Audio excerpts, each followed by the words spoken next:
लोगों से छुपाई है कि उस रात मेरे साथ क्या हुआ था और मैं कैसे जली थी। मेरा घर लखनऊ के पास हरदोई जिले में था।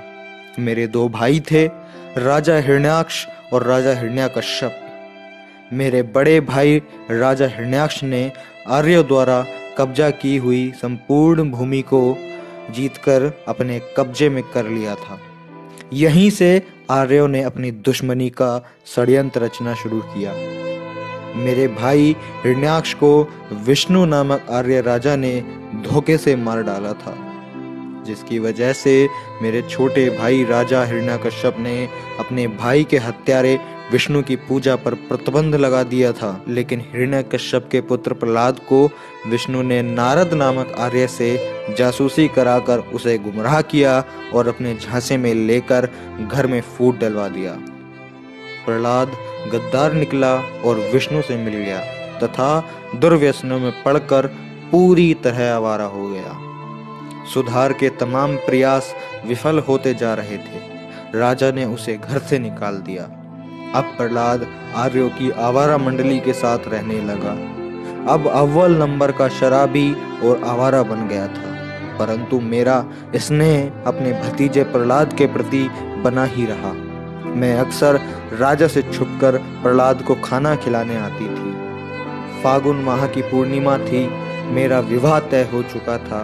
फागुन पूर्णिमा के दिन ही मेरी बारात आने वाली थी। मैंने सोचा कि आखिरी बार प्रहलाद से मिल लूं, क्योंकि अगले दिन मुझे अपनी ससुराल जाना था। जब मैं प्रहलाद को भोजन देने पहुंची तो प्रहलाद नशे में इतना धुत था कि वह खुद को ही नहीं संभाल पा रहा था। फिर क्या था, प्रहलाद की मित्र मंडली यानी कि आर्यों ने मुझे पकड़ लिया और मेरे साथ सामूहिक दुष्कर्म किया। इतना ही नहीं, भेद खुलने के डर से उन लोगों ने मेरी हत्या कर दी और मेरी लाश को भी जला दिया। जब दूसरे दिन मेरे भाई राजा हिरण्यकश्यप को यह बात पता चली तो उन्होंने मेरे बलात्कारी हत्यारों को पकड़ लिया और उनके माथे पर तलवार की नोक से आवीर लिख दिया, अर्थात ए वीर अर्थात कायर लिखवा कर उनके मुख पर कालिख पोतकर जूते चप्पल की माला पहनाकर पूरे राज्य में जुलूस निकलवाया। जुलूस जिधर जिधर से भी गया, हर किसी ने उन बलात्कारी हत्यारों यानी कि आर्यों पर कीचड़ गोबर कालिख फेंक कर उनका तिरस्कार किया। परंतु इन झूठे फरेबी मक्कार पाखंडी आर्यों ने मेरी इस शहादत की सच्चाई को छुपाकर होलिका दहन के रूप में एक त्योहार बना दिया है और आप लोग अपनी अज्ञानतावश इसके झांसे में आकर अपनी ही अनार्य बहन होलिका को हर साल जलाकर दूसरे दिन नशे में धुत होकर एक दूसरे को कीचड़ गोबर रंग लगाकर खुशियां मनाते हो।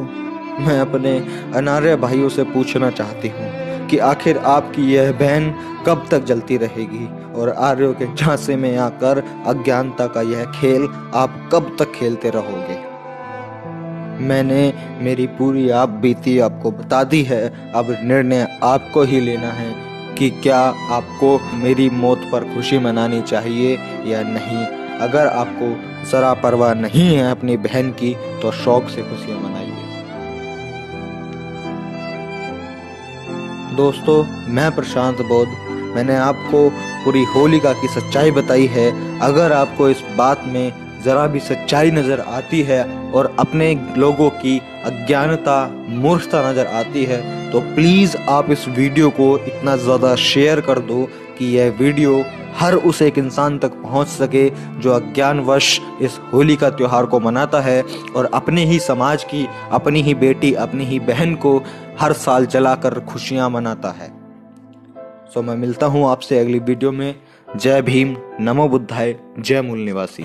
तर्क से फर्क लाना हमारा मिशन। हमारे साथ इस मिशन में जुड़ने के लिए इस लाल बटन को दबाकर चैनल को सब्सक्राइब करें और बेल आइकन को दबाकर ऑल पे क्लिक करें, क्योंकि हमें लाना है सोच का एक अलग नजरिया।